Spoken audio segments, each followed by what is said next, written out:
Le pire, ce n'est pas de tomber, mais c'est de refuser de se relever lorsqu'on est tombé. Il faudrait que tu donnes de la valeur à ce que tu fais. Et c'est à partir de là que les gens comprendront que ce que tu as, ça a beaucoup de valeur. Il n'y a pas d'excuse à être un branleur. Si tu ne peux pas faire de grandes choses, fais de petites choses avec grandeur. Waouh! Et ça, c'est important. Wow. C'est qui Clémence? Vraiment, si tu peux te résumer en un seul mot. Oh. C'est qui réellement Clémence? Je dirais persévérance. Persévérance. Oui. Waouh. Persévérer signifie qu'à l'intérieur de soi, il y a une force qui nous dépasse.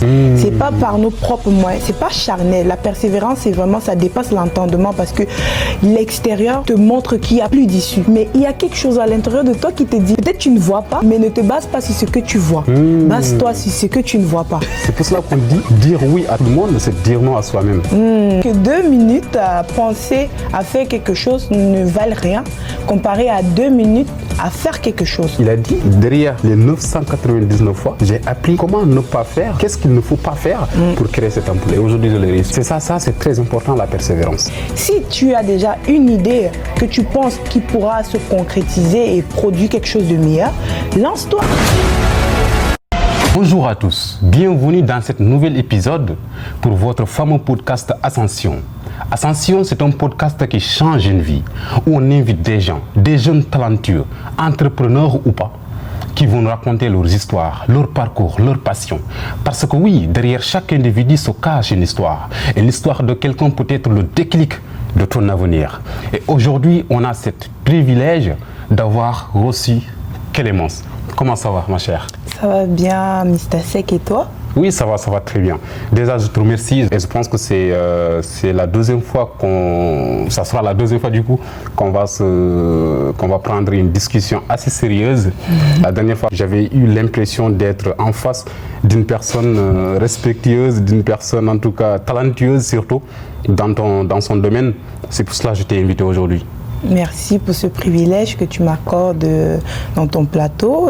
Vraiment, c'est quelque chose d'inattendu, mais je pense que c'est pour la bonne cause. Bah oui, ça c'est sûr. En face, il faut savoir que cette personne, elle a son histoire, elle a son parcours et surtout, elle a sa passion. Et là, on va parler de passion, on va parler de son parcours surtout avant de venir ici en France. Déjà, est-ce que tu peux te présenter pour ceux qui te découvrent et vraiment sans humilité, sans complexe, à cœur ouvert? Est-ce que tu peux te présenter s'il te plaît?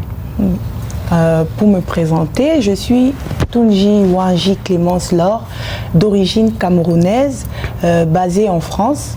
Et au-delà de mon parcours académique ou professionnel, je suis avant tout quelqu'un qui croit à tout ce qui a du sens, tout ce qui est dans l'alignement.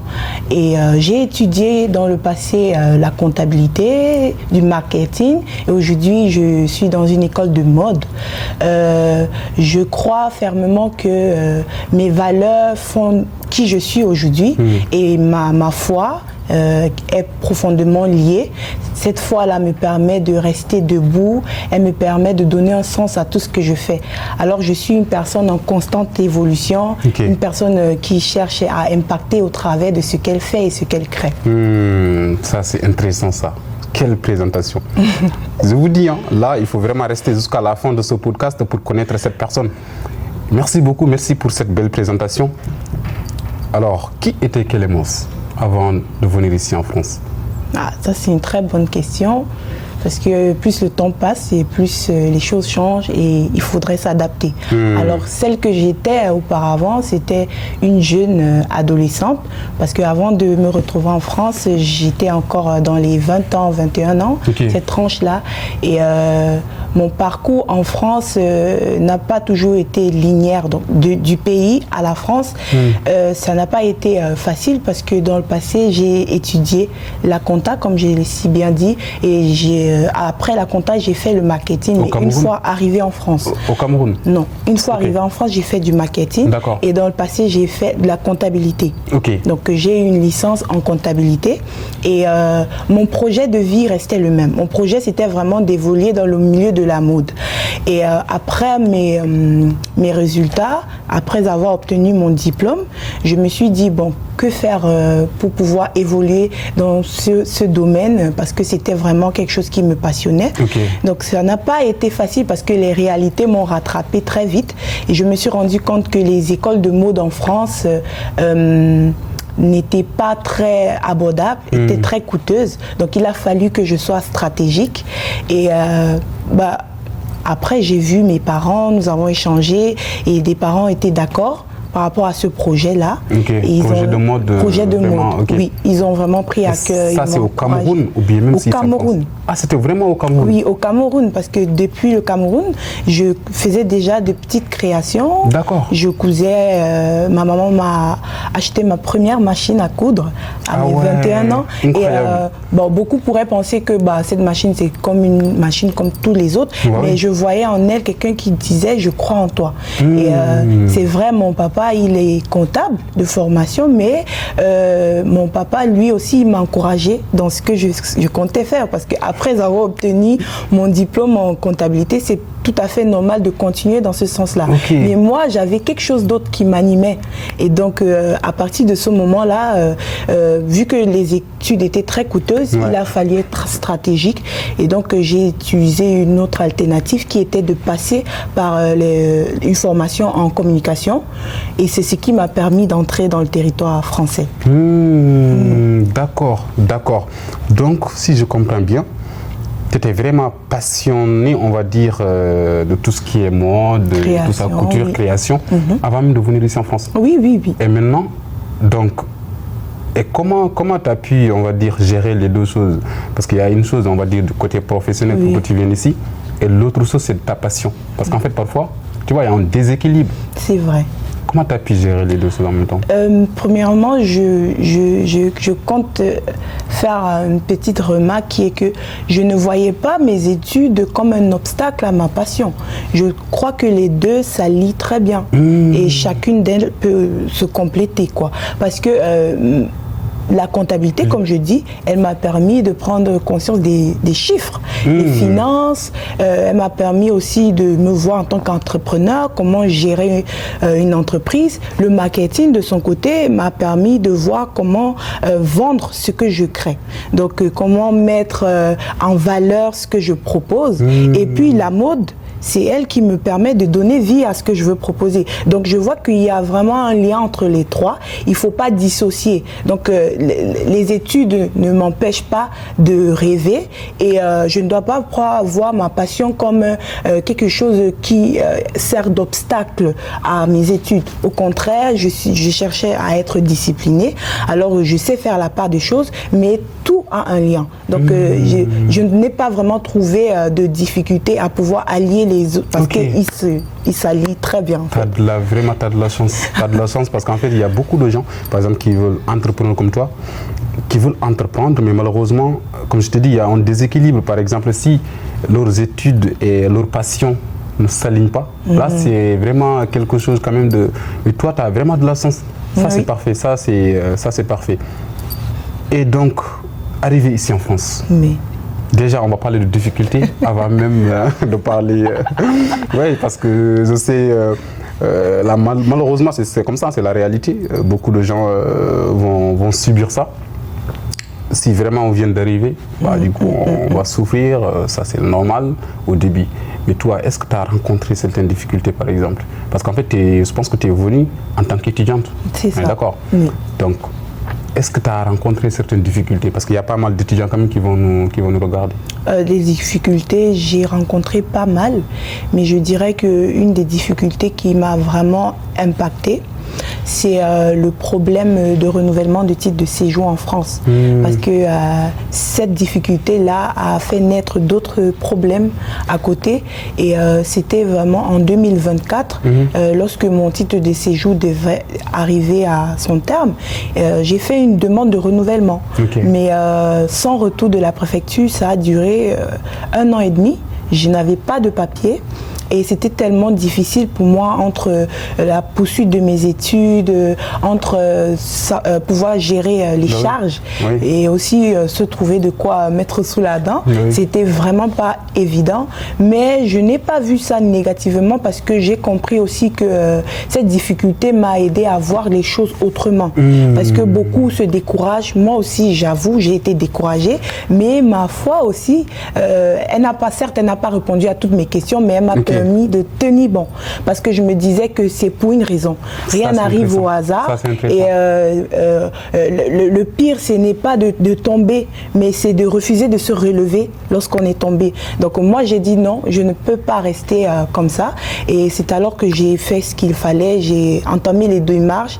Aujourd'hui, j'ai reçu un renouvellement, mais ce n'est pas ce à quoi je m'attendais, mais c'est déjà quelque chose. Ce qui est sûr, je ne suis pas où j'étais, mais je suis quand même quelque part. Et c'est tout ça, c'était tellement difficile entre l'isolement, je ne voulais voir personne, c'est-à-dire vraiment, honnêtement, c'était trop dur. Chaque étudiant étranger, comme tu le dis si bien, traverse des difficultés. C'est vrai, ça dépend des niveaux, mais chacun d'entre nous est éprouvé.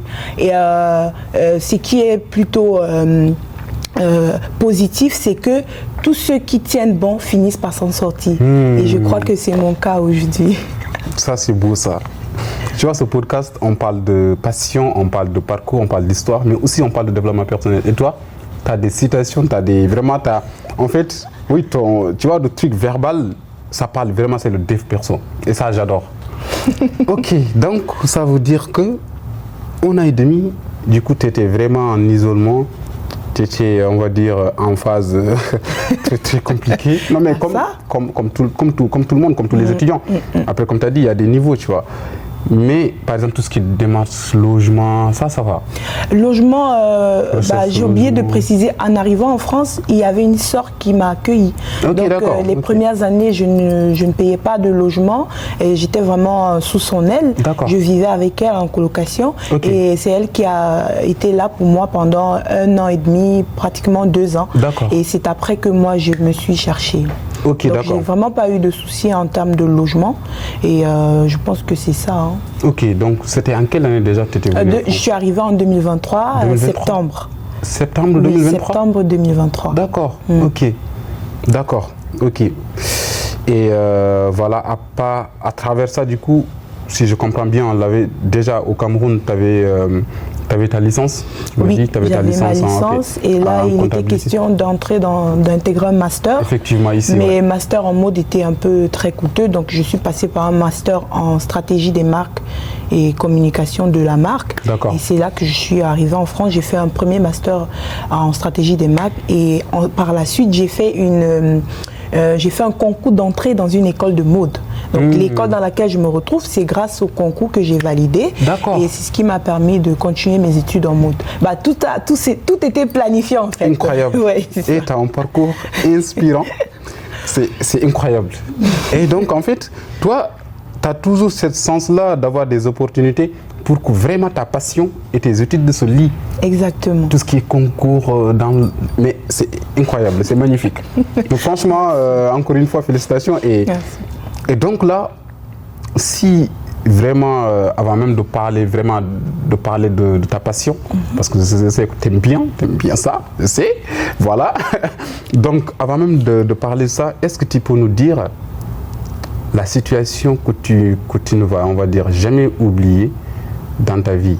Genre, quelle est l'histoire, cette histoire inspirante que tu peux nous raconter ici? Parce qu'en fait, comme j'ai dit, le podcast est basé sur ça. On parle vraiment des histoires inspirantes. Disons toute ta vie, je dis bien. Quelle est la chose que en ce moment, que tu te rappelles, mais qui te parle plus?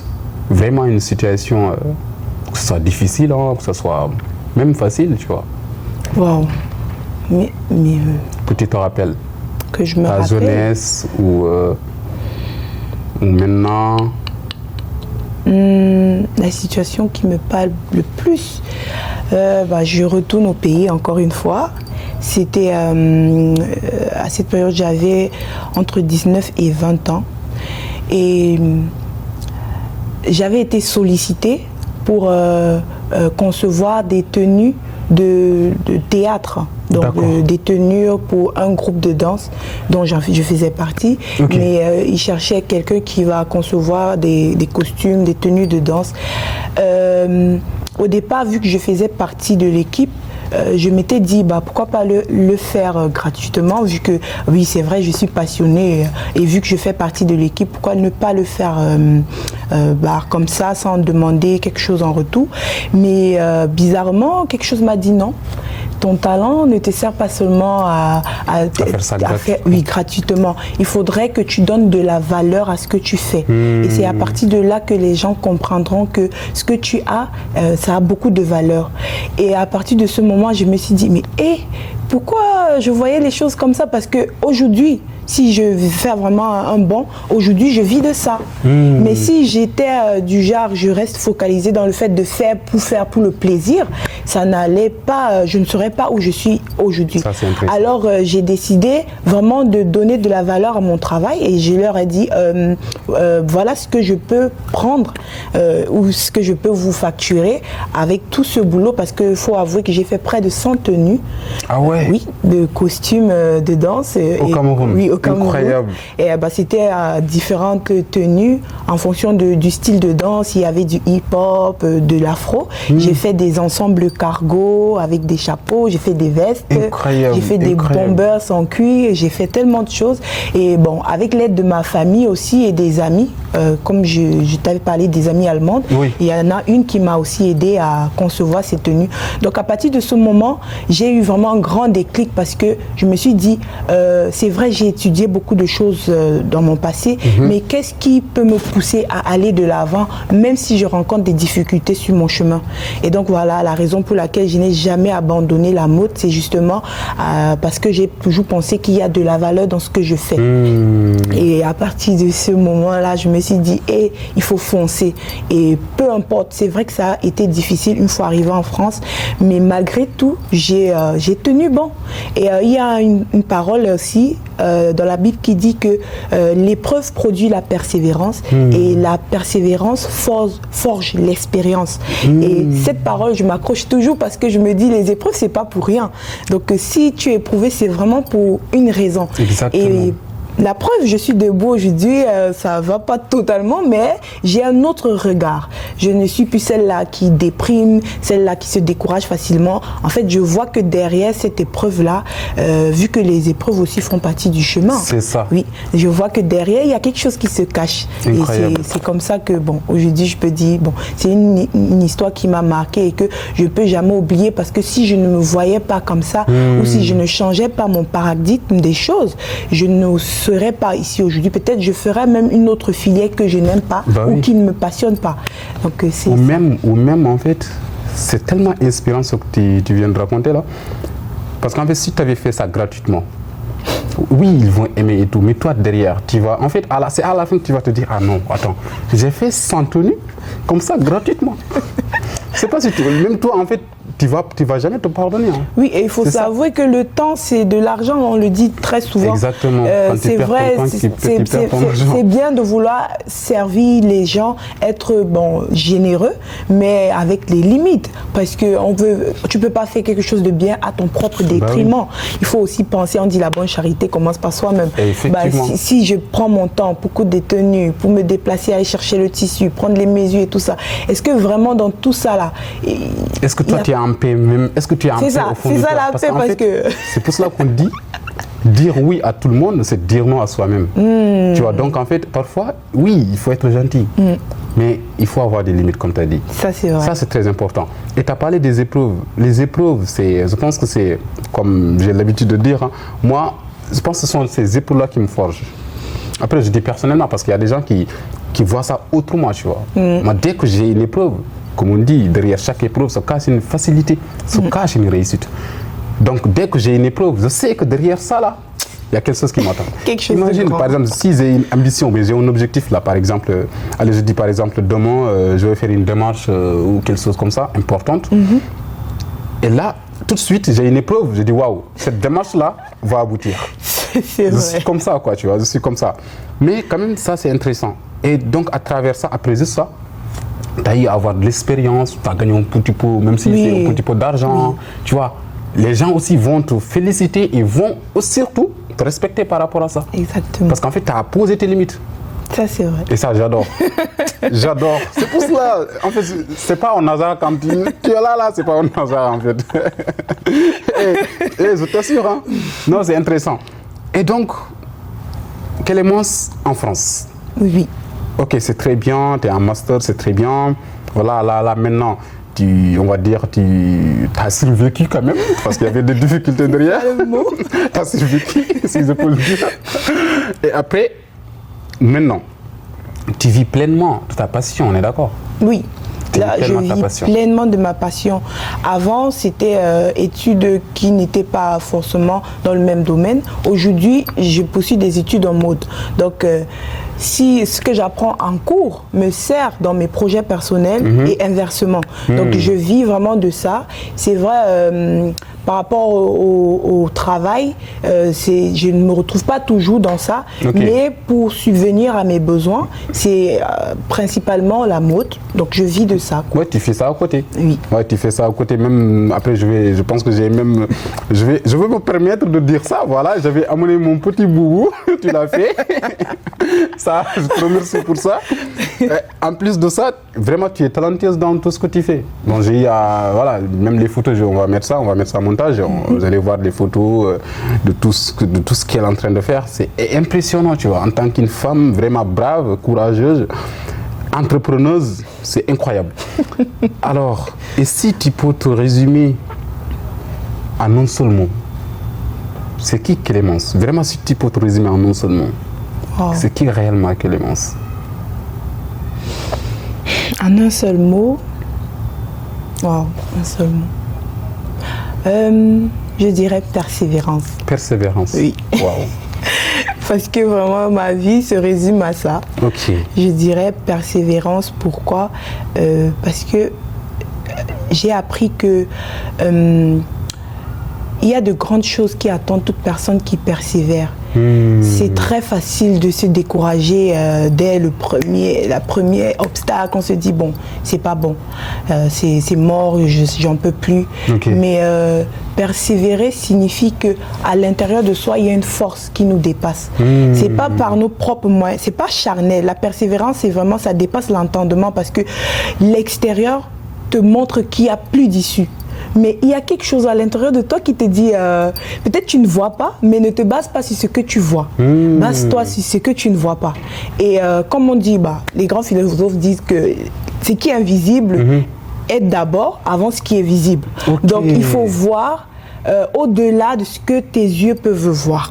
Au-delà de la vue, il faut déjà, moi je parle de la foi déjà, je me dis toujours que si je garde la foi, en ce que j'ai établi comme projet et que je fais confiance en Dieu, parce que moi je mets ma confiance en Dieu, je sais que je ne peux pas, en fait les talents sont limités. Même en France ici, j'ai compris que le rêve sans stratégie ne suffit pas.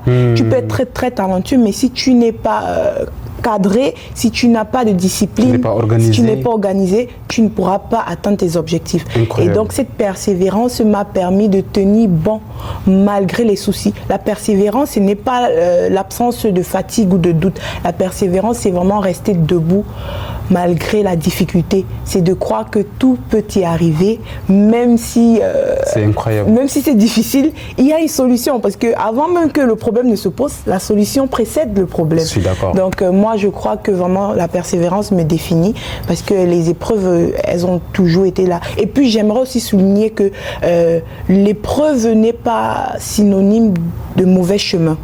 Je ne pense pas que c'est parce que tu rencontres des difficultés que forcément tu es sur le mauvais chemin.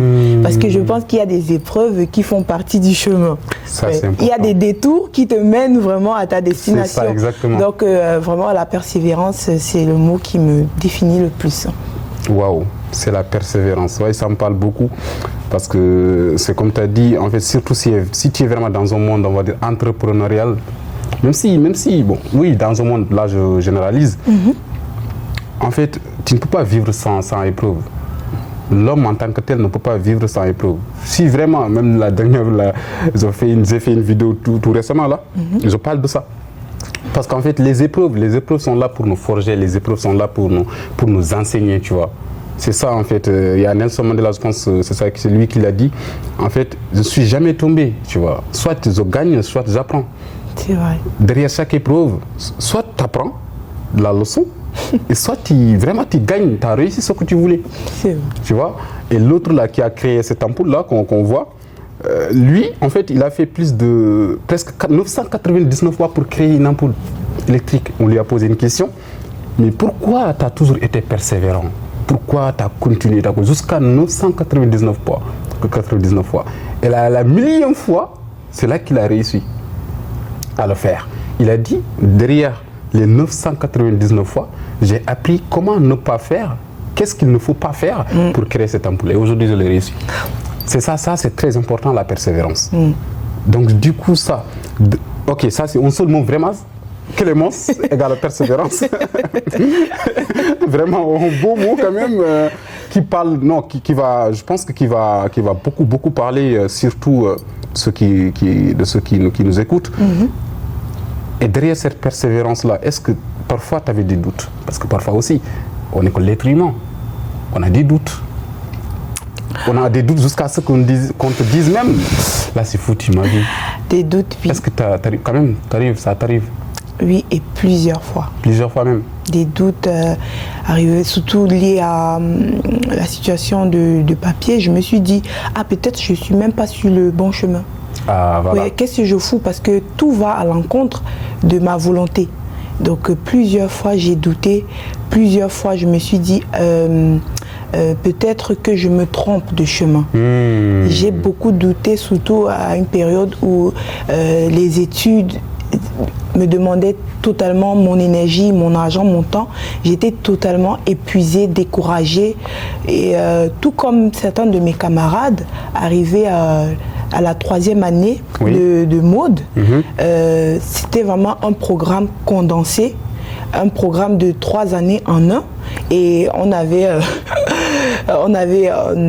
normalement besoin d'accomplir, de terminer ces 3 ans en une année. Donc la charge de travail était immense. Il fallait, j'ai passé des nuits blanches. Je me disais, mais oui, c'est vrai, je suis passionnée, j'aime, mais est-ce que c'est à ce prix-là? Parce que je ne dormais pas. Je devais remplir une charge, je devais terminer mes devoirs avant une telle heure. Et en fait, ça m'absorbait beaucoup. Et je me suis dit non, je ne peux pas avoir été créée pour souffrir autant. Donc sûrement, je ne suis pas sur la bonne voie. Peut-être il faut faire demi-tour, retourner en arrière et retrouver son chemin parce que c'est vrai, j'étais passionnée, mais à un moment, je me suis posé la question, mais qu'est-ce qui se passe, quoi? Donc, ça, c'est intéressant. Ça, non, mais je t'assure, ça me parle. Tu sais, quand tu es entrepreneur, en fait, on a les mêmes soucis, les mêmes questions, c'est pareil. Parfois, tu fais des choses vraiment de façon gratuite. Quand tu es entrepreneur, il n'y a pas quelqu'un qui te pousse, il n'y a pas quelqu'un qui va te dire, vas-y, tu fais ça, après je te paye. Tu vois ce que je veux dire ou pas? Oui. Par exemple, tu as dit, tu vas faire des nuits blanches et tout. Moi aussi, parfois, ça m'arrive, en fait. C'est pour ça que je te dis, ça me parle. Imagine, tu tournes une vidéo ou bien tu fais tes montages jusqu'à 5h, 4h du matin. Ça, le montage, tu es comme ça, vraiment dans ton bureau. Et personne, à un certain moment, tu vas dire, mais moi, je suis fou, quoi. Qu'est-ce que je suis en train de faire? Tu vois, tu fais ça gratuitement. C'est ça, la passion même. Tu vois, j'avais une amie. Je pense que je t'avais raconté l'histoire ou pas, j'ai oublié. Mais j'avais une amie, en fait, elle m'avait dit, je veux savoir c'est quoi ma passion.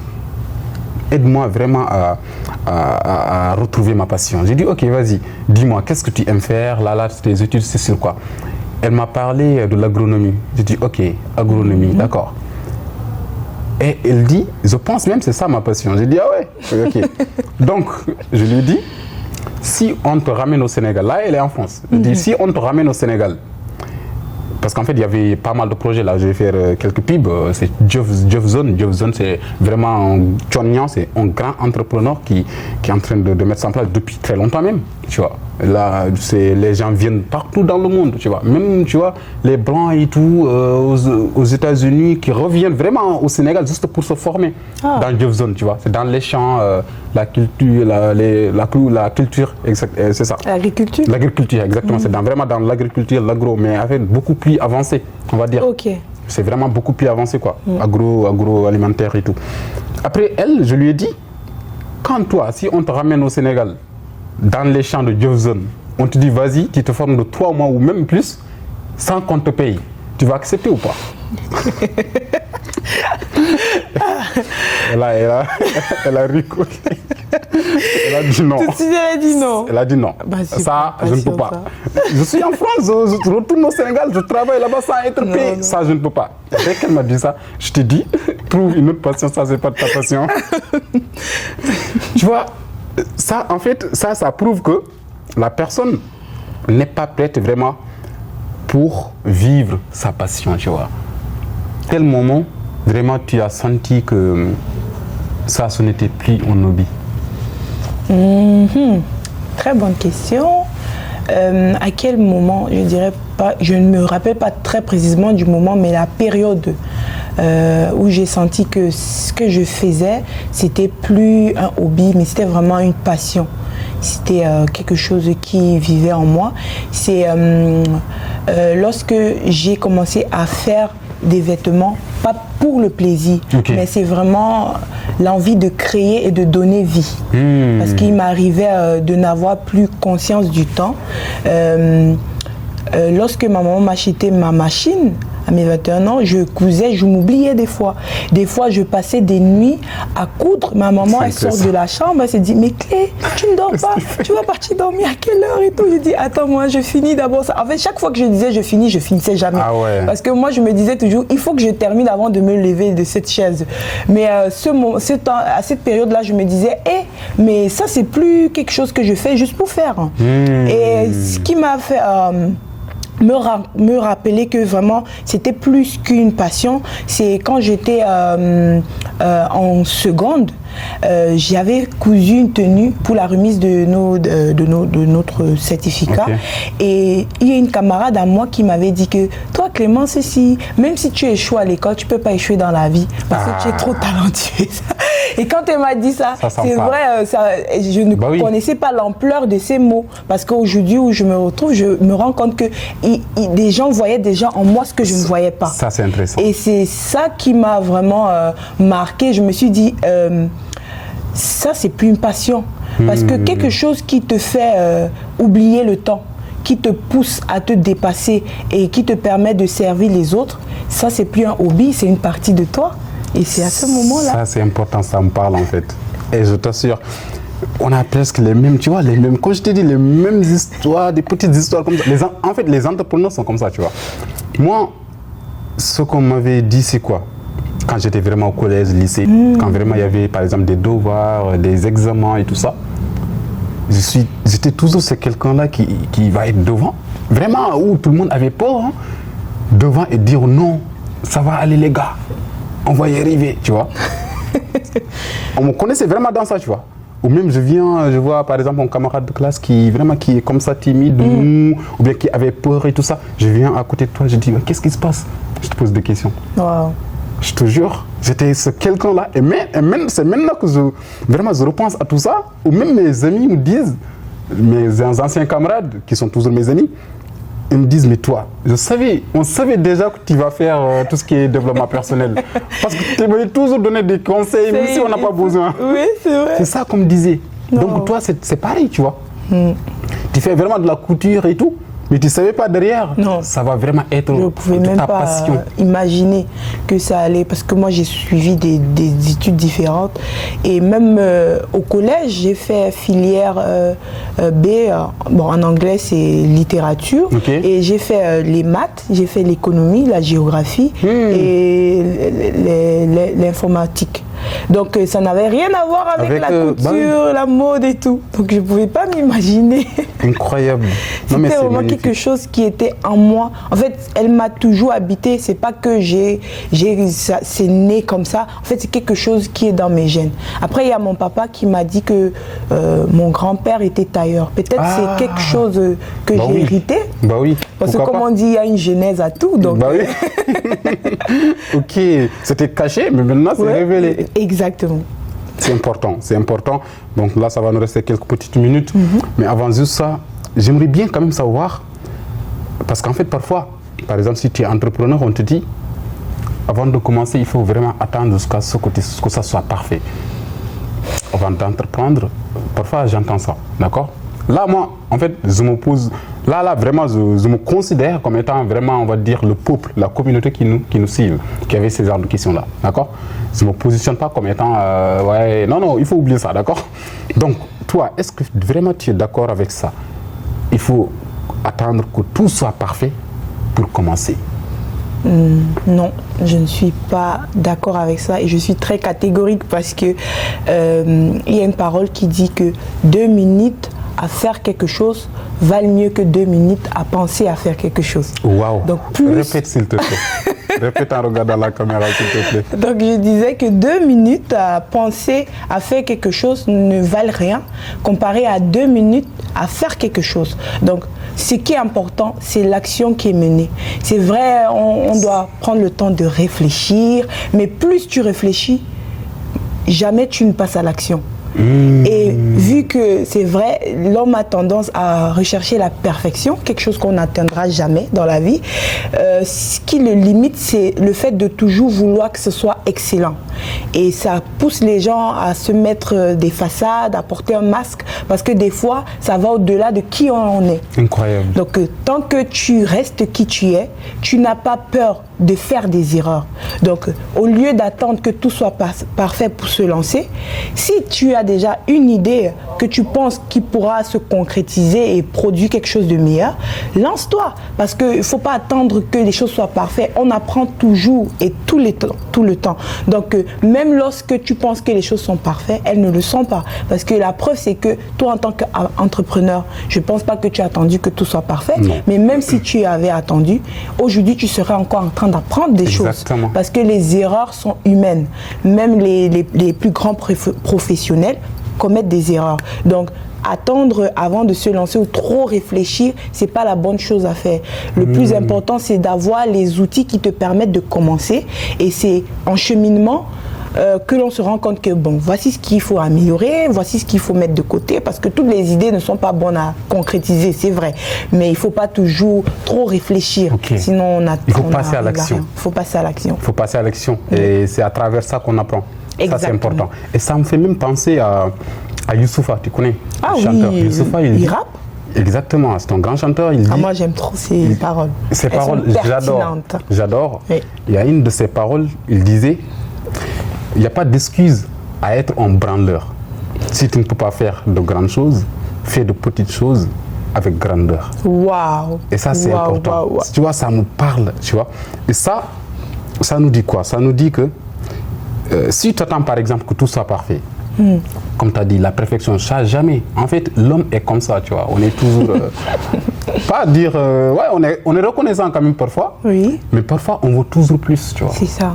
On veut toujours plus. On n'est jamais satisfait. On n'est jamais satisfait. On veut toujours vraiment un truc de plus, tu vois.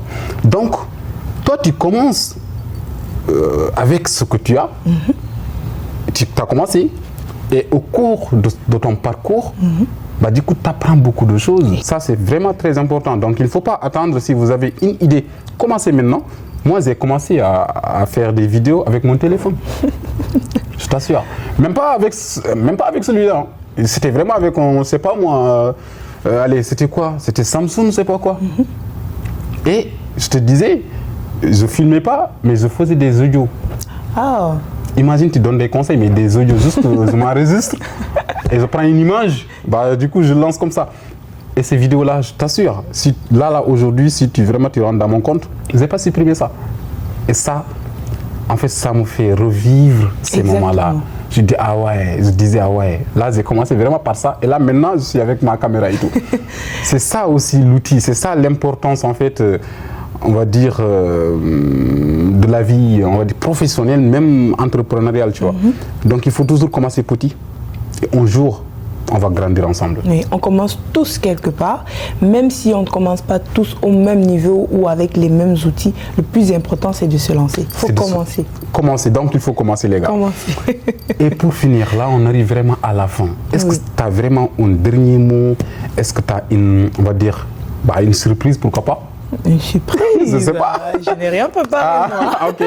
Est-ce que tu as vraiment un dernier mot à dire à la communauté, à nous dire surtout? Oui. Déjà, ma phrase sera une phrase d'encouragement. Ok. Parce que je sais que la plupart des jeunes étudiants qui arrivent ici ont pour objectif de réussir. Ok. Mais ce n'est pas toujours une réalité qui est facilement faisable. Quand on s'imagine, on rêve, on se dit, bon, dès que j'arrive en France, je réussis. Ce n'est pas le cas. Et la réalité nous rattrape très souvent. Mais le plus important, comme j'ai dit avec mon mot-clé, qui est la persévérance, c'est de persévérer. Parce que si on a des bons objectifs, si on sait qu'on a le soutien de la famille, des amis, le soutien de Dieu, l'architecte de notre vie, ce qui est sûr, on arrivera. C'est vrai, aujourd'hui, on n'est pas encore où on souhaiterait être, mais on sait pourquoi on marche. Ça, c'est important.